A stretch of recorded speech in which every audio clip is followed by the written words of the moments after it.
antropología del derecho y bajo metodologías colaborativas. Desde el 2012 realiza investigación sobre migración forzada y a partir del 2014 analiza la interacción de dicho fenómeno con la desaparición de personas y violencias extremas en México. Un aplauso, por favor, para Nayib. Nos acompaña también. Pues buenas tardes en este lugar muy calurosito. Muchísimas gracias por estar por acá en la Feria del Libro. Y pues nosotras somos el grupo de investigaciones en antropología social y forense y de hecho surgimos aquí en Morelos en el 2016. Entonces para nosotras siempre es muy bonito regresar a este espacio, a este territorio.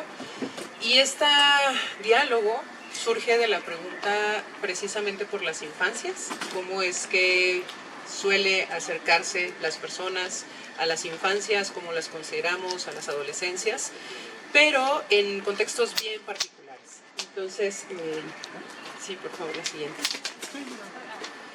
Como les decía, nosotras surgimos en Morelos a raíz de una exhumación que hicieron en Tetelcingo, un colectivo que se llama Regresando a Casa Morelos. Entonces nos pidieron acompañamiento y ahí nos conformamos como pues un grupo multidisciplinario. Somos antropólogas sociales, antropólogas físicas, arqueólogas y vamos intentando dialogar con personas muchísimo más jóvenes que nosotras porque pues es importante renovar y siempre estar en diálogo con la comunidad.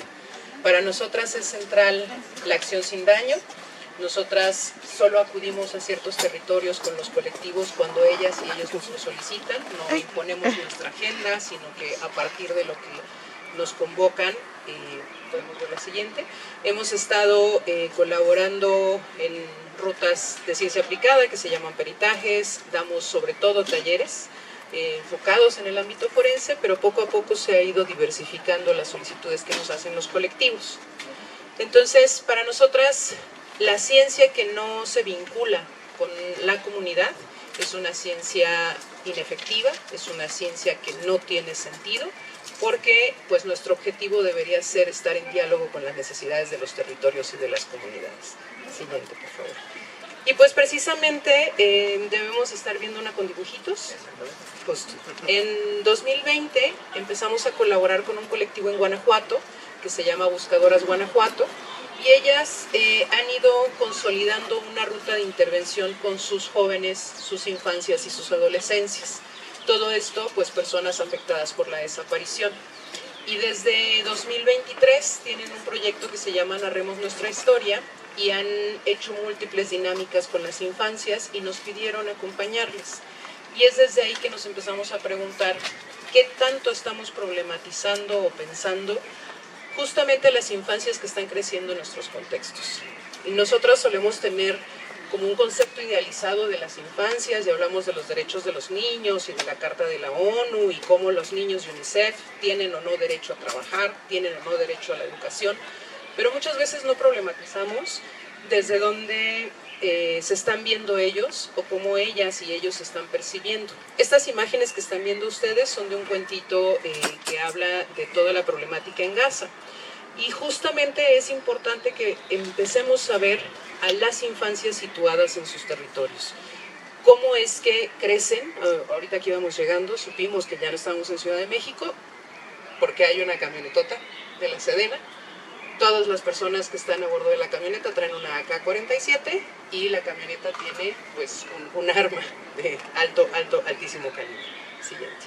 Entonces, casi siempre volteamos a ver a las infancias a partir de que las violencias atraviesan su vida y entonces las infancias empiezan a reproducir esas violencias. Y ahí es cuando decimos, híjole, ¿qué hemos hecho? ¿Cómo lo hemos hecho? Y casi siempre hay una responsabilidad hacia sus cuidadoras y sus cuidadores. Lo que nos interesa a nosotras, precisamente, es ubicar desde dónde las violencias que aterrizan en nuestro territorio están generando un efecto en las infancias. La diapositiva que ustedes están viendo habla de todas las defunciones por agresiones violentas dirigidas a infancias. En 2025 tenemos 1.692 niños, varones, víctimas de violencia letal. ¿Y qué es lo que estamos haciendo como comunidad para poder sostenerlos, para acompañar los procesos de duelo de sus amiguitos? Porque podemos pensar, esto es terrible en términos de los niños y adolescentes que fallecieron, pero esos niños y adolescentes tenían amigos. Esa violencia genera un impacto psicoemocional en los amiguitos que pierden a alguien que ya no van a volver a ver. Siguiente, por favor. Lamentablemente, la violencia implica también desaparición. Morelos está atravesado por situaciones de desaparición, todo nuestro país. Y casi siempre pensamos en las personas adultas porque son las buscadoras, porque nos muestran los rostros de las mujeres, madres, pero también tenemos infancias desaparecidas. Y ustedes pueden ver cómo va creciendo, creo que esta no se alcanza a ver tanto, pero tenemos 1.194 niños de sexo masculino desaparecidos y 912 niñas desaparecidas. Aquí podemos pensar en todas las violencias que implican la desaparición de cuerpos de niñas y de cuerpos de niños. Sabemos que hay dinámicas de reclutamiento. El año pasado, en marzo, Teuchitlán nos impactó por pensar en las dinámicas de reclutamiento forzado. Y tristemente no alcanzamos a generar como comunidad, como colectividad, procesos que nos permitan proteger a las infancias. ¿Cómo vamos a hacer que un niño no quiera ir a trabajar? Porque necesitamos. Hay infancias que trabajan y eso es algo que la Carta de UNICEF no nos dice. En los derechos de los niños se habla de que los niños no tienen que trabajar y tienen que estar en la escuela. Pero las condiciones en México, en América Latina, son otras. Y entonces son unidades económicas que requieren que los niños vayan con sus padres a hacer la jornada en el campo de caña, en el campo de maíz y generar ahí espacios educativos, pero además procesos que los distancien de un posible reclutamiento. Siguiente, por favor. Otra de las tristes violencias que afectan pues, la vida de las infancias es el asesinato de sus madres, que se conoce como feminicidio, y pocas veces pensamos en esas orfandades. Implica una carga en términos de más cuidado, más trabajo, más tareas para quienes quedan al resguardo de estos niños, sus madres, sus padres, sus hermanos, pero terminan sin su mamá. Y en términos de orfandad vinculada con el feminicidio, ustedes pueden ver también cómo va incrementando la cifra. En México, el estado que tiene más cantidad de huérfanos vinculados al feminicidio es el Estado de México. Y entonces ahí es pensar incluso mapear cuáles son los territorios que tienen más registros de feminicidio. Y con registros implica reconocer que no todas las personas colocan denuncias y que no todas las denuncias por el asesinato de una mujer son registradas como feminicidios. Y esas infancias están en una situación de orfandad que implica trasladarse hacia las familias, hacia las tías, hacia las primas, hacia los tíos y otros procesos que van generando lazos afectivos distintos o fracturados y un duelo trastocado por esa ausencia y esa violencia. Precisamente, la siguiente por favor, son un relato que viene construyendo, se empezó a nombrar desde Javier Valdés, no sé si recuerdan el nombre de este periodista que fue asesinado en Sinaloa, y él empezó a hablar de los huérfanos del narco. Tenemos no solamente la desaparición de personas, sino que tenemos el feminicidio y además todos los enfrentamientos, sean las personas o no participantes de dinámicas del crimen organizado, que sean agentes del Estado, pueden ser policías, pueden ser militares. El punto es que esos enfrentamientos están dejando a muchas infancias sin alguien que les pueda cuidar y brindar un afecto continuo, seguido, una tarea de cuidado. Dejemos a lo mejor incluso de romantizar la idea del amor. Porque el amor se produce desde muchos lugares y el que te pregunten si ya comiste, si ya dormiste, si estás en tu casa, implica sentirte amado, sentirte mirado, sentirte reconocido. Y entonces en México tenemos un incremento paulatino de estas infancias que van perdiendo sus referentes y que tanto nos estamos preguntando por el acompañamiento con ellas y con ellos. No sé si algunas de ustedes dan clases, son profesoras, profesores, primarias, secundarias, ¿qué tanto a las profesoras y a los profesores se les está dando un asesoramiento? ¿Qué hacemos con un niño que pierde a su ser querido? Por desaparición, por asesinato, por feminicidio, porque está su padre, su madre en una situación de privación de libertad legal. ¿Cómo hacemos para sostener a esa infancia en nuestros espacios educativos, en los espacios escolares? ¿Qué es lo que estamos diseñando en los espacios educativos, primaria, secundaria, preparatoria, para que estas infancias puedan continuar y concluir su proceso educativo para tener otras opciones laborales que no los lleven a dinámicas de reclutamiento? Esto implica un enfoque integral, desde el afecto, desde lo simbólico, desde voltear a ver esas infancias y reconocerlas. Sí, por favor. Y en esta, si puedes ir pasando las imágenes. Sí, hasta la pantalla verde mientras voy leyendo, por favor. Hay una autora que ojalá algún día la puedan invitar a esta feria, que se llama Dalia de la Cerda. Espérame. Y en este texto que se llama Medea me cantó un corrido, tiene unos fragmentitos que me gustaría compartir con ustedes para que pensemos en estas infancias. Y dice: pero vine a Aztlán. Me llamó morbosamente la atención cómo era descrito. Tierra de nadie, un país que cosecha cuerpos, un país violento, barbárico, salvaje, un país feminicida, un país en guerra, un país de muerte, un país destruido, un país en llamas. Y decidí quedarme con esta gente que es sobreviviente, que frente al horror llora, pero también baila cumbias, que ante la guerra toma un fusil, pero también abraza la ternura. Los jóvenes han sido las principales víctimas de las matanzas más recientes, 335 masacres en el país. Y lo que nos dicen los medios de comunicación es que no eran angelitos, no eran inocentes. Es guerra entre cárteles, se matan entre ellos, es guerra contra el narco. El presidente vincula la masacre de 12 jóvenes en Rancho Grande al consumo de drogas. La culpa es de las drogas, la culpa es de las madres, la culpa es de los corridos, la culpa es de la ambición, la culpa es de la narcocultura, la culpa es de las narcoseries, la culpa es de ellos por creerse los corridos. Lo peor de todo es que no merecen llanto, no merecen duelo, no merecen ni siquiera un rito funerario, porque se lo buscaron, por andar en malos pasos. Una lacra menos se atreven a decirnos. Aztlán es uno de los países más peligrosos para ser hombre, joven, moreno y empobrecido. En San Miguelito me encontré con Antonia, aferrada a dar vida, a criar una criatura vulnerable en un sitio hostil. Antonia, la maternidad como acto de resistencia. Antonia, el cuidado como chaleco antibalas, el cuidado. Antonia, con el idealismo a cuestas. Antonia, con la ternura calibre 50, con la valentía como lanzallamas, con la resistencia de cuidar a los niños como herramienta contra la guerra. Pensemos en esta idea, cuidar a los niños como herramienta contra la guerra. Pero aquí todos somos culpables, nos dicen. El dinero de la industria, el multicrimen que está en todos lados, está en las drogas, en los aguacates, en los limones, está en la lipo de perla y en sus bolsas de lujo. Pero también en el aire que respiramos. Todas, todos, todes somos culpables. Todos consumimos productos manchados de sangre. No existe el consumo ético en Aztlán, porque las organizaciones multicrimen dan 500,000 empleos directos e indirectos. ¿Hemos pensado en eso? ¿Dónde van a trabajar nuestras infancias y nuestros niños si no hay fuentes de empleo seguros? Y entonces por eso todos somos culpables, nos van a decir todo el tiempo. Pero hay gran responsabilidad y el premio se lo lleva el Estado. Eso nos dice Dalia de la Cerda. Y cuando nosotros vemos, no sé si tenemos... No, ¿atrás?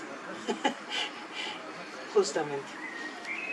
Si ustedes han puesto atención en los medios de comunicación, hace 2 semanas se dio a conocer que 2 jovencitas de 15 años asesinaron a otra amiguita.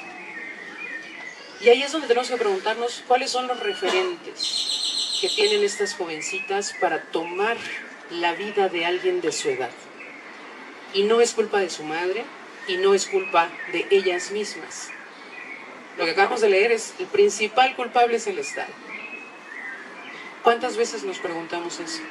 En 2015 hubo un grupo de jovencitos en Tijuana que se pusieron a jugar a ser sicarios. Ahí lo que nos tenemos que preguntar es por qué los niños tienen eso como referencia. Y en ese juego asesinaron a un amiguito suyo, porque entienden cómo funciona el sicariato. De qué manera nuestras infancias tienen todo el panorama de lo que implica ser sicarios. Estas situaciones no van a dejar de ocurrir en tanto no estemos pensando en nuestros referentes culturales. Y no es que esté la narcoserie, no es que, sino es algo que circula y que está autorizado de manera constante. ¿Cómo hacemos para modificar eso? Desde ahí es que nosotras estamos intentando pensar mecanismos para conversar con las infancias, para que nos escuchen, y las compañeras que son parte del grupo de investigaciones en antropología social y forense tienen un cuentito, porque estuvimos preparando esto, nos invitó Damián, ahorita nos haces preguntas, Damián, Gerardo, el doctor Damián, es el nervio. Nos invitó Gerardo y originalmente íbamos a venir a traer solo cifras y a bombardear así, de esto es terrible y la violencia y tal. Decíamos, pero a final de cuentas estamos reproduciendo el no hablar con las infancias, hacia las infancias o intentar pensar en las infancias. Y pues más jovencitas, más creativas, escribieron un cuentito. Entonces, si te parece pasamos al cuentito, sí, lo contamos.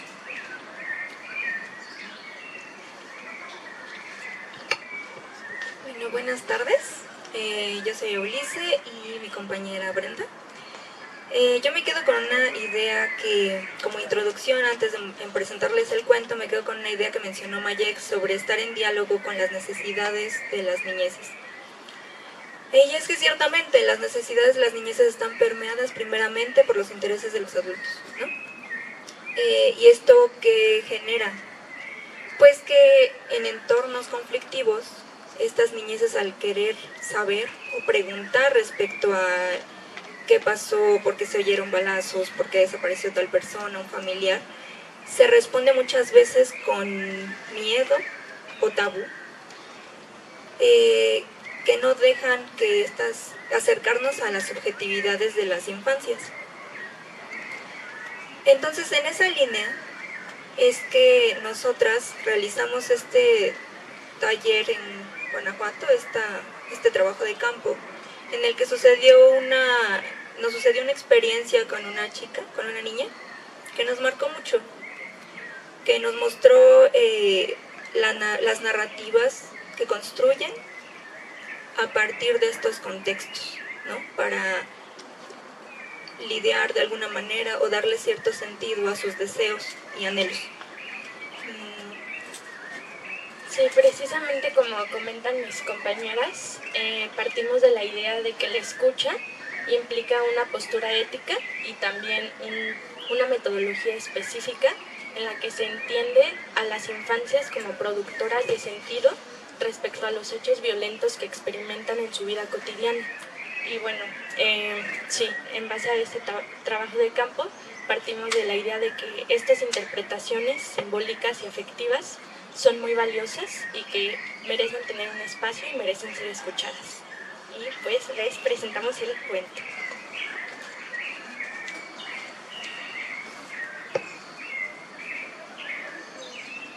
Ups, ¿sí nos ven acá? Sí, ¿verdad? Sí. Este cuento se llama El árbol de los deseos. Dicen que en el barrio hay un árbol que cumple deseos. Es un olivo grande, imponente y de tronco fuerte. Sus ramas son alargadas y se mecen con el viento. No recuerdo cómo empezó, pero todos sabemos cómo funciona. Basta con acercarse, pensar muy fuerte en algo y pedirle al árbol que lo cumpla. Yo no estaba muy segura de que todo eso de la magia y los deseos fuera cierto, hasta que un día le pedí tener un amigo. Y esa misma tarde, cuando regresaba de la escuela, lo vi. Manchitas. Estaba mirándome al final de la calle. Un perrito blanco, pequeño, peludo y con 2 manchas café en cada una de sus ojos. Casi como un antifaz. Manchitas me siguió y caminó conmigo hasta que llegamos a mi casa. Y esa tarde nos convertimos en mejores amigos. Desde entonces no volví a dudar de la magia del árbol. Por eso, todas las tardes, mis amigos y yo regresábamos. Sabíamos que el árbol de verdad nos escuchaba. Y eso era algo difícil de conseguir. Porque cuando le cuento a los grandes cómo me siento, casi siempre me ignoran o me dicen que estoy exagerando. Cuando pregunto algo, a menudo me dicen que son cosas de adultos, que no me meta. Y eso también le pasa a todos mis amigos y amigas.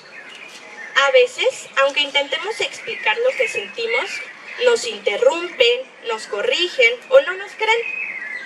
En cambio, El árbol siempre estaba ahí, en silencio pero atento. Él no nos regaña ni nos apura. No dice que nuestros deseos son imposibles ni que estamos equivocados. Nos deja hablar hasta el final, como si cada palabra que dijéramos fuera importante. Y aunque nunca responde con su voz, de alguna forma sabemos que nos entiende, porque cuando nos vamos, el corazón se siente más ligero.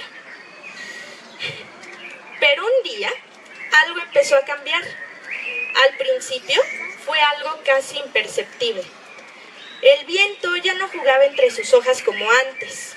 Las hojas, que antes brillaban como si guardaran la luz del sol, empezaron a perder su color. Algunas se volvieron opacas, otras se arrugaron y otras más cayeron. Fue entonces cuando lo sentimos. El aire empezó a oler raro, como a podrido. La noche dejó de ser silenciosa y las calles se pintaron de verde, un verde militar. Poco a poco mis amigos y yo dejamos de salir a jugar. Nuestras mamás y papás nos advertían de lo que nos podía pasar, pero no nos daban más explicación. Solamente escuchábamos. Es peligroso salir. Te puede pasar algo. Yo empecé a tener miedo de lo que me podía pasar cuando lastimaron a mi amigo Álvaro. Él solo quería probar su bici nueva en la calle. Ese día se escucharon varios disparos. Me dijeron que fue cerca de su casa y lo único que supe después fue que él estaba en el hospital y desde ese día solo está permitido jugar dentro de casa. Ellos creen que no lo notamos, pero nosotros sentimos la oscuridad que está invadiendo nuestro barrio y cada día se vuelve más grande. La sombra es tan grande que ha llegado al árbol. Ahora su tierra no le da el sol y la lluvia que cae ya no lo nutre. Sus raíces se esfuerzan por sostenerlo, pero es cada vez más difícil. Mis amigos y yo visitamos el árbol más que nunca, pero nuestros deseos ya no son los que pedíamos antes. Ahora le pedimos deseos opacos, grises, les falta color, como a las hojas del árbol, que también se han vuelto cafés, aunque estemos en primavera. Un día mi amigo Daniel llegó a la escuela muy triste. Cuando le pregunté qué le pasaba, me dijo en voz baja: Mi casa se siente como un laberinto, frío y oscuro, con gritos y peligro en cada esquina. Ya no hacemos cosas en familia y mi papá se enoja mucho. Él le contó lo mismo al árbol y le pidió un deseo. Otro día Lucía me contó por mensaje: Extraño mucho a Luis. ¿Te acuerdas de él? Es tu primo mayor, ¿no? Sí, ese.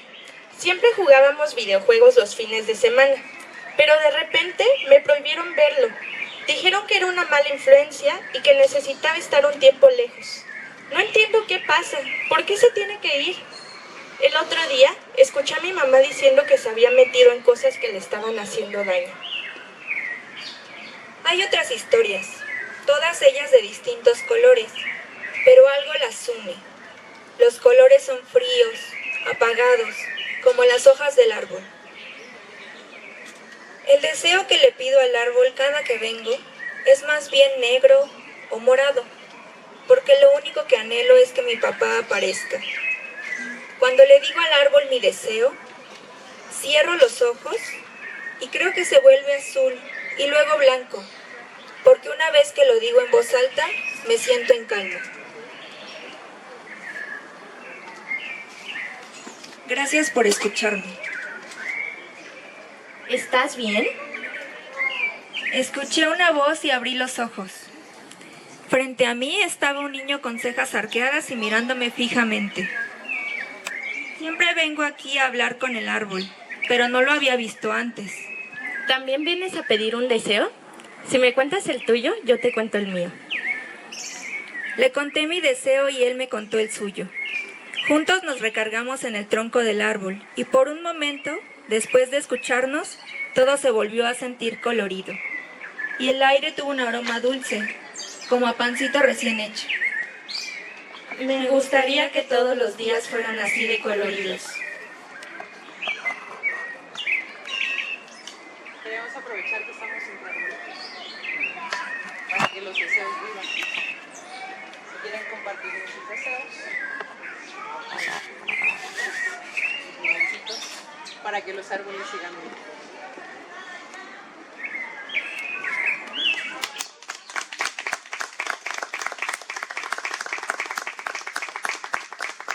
Bueno, pues yo que les digo, la idea también en parte de hacerle la invitación al grupo de investigaciones en antropología social y forense era que nos dieran una perspectiva sobre un problema desde hace varias décadas.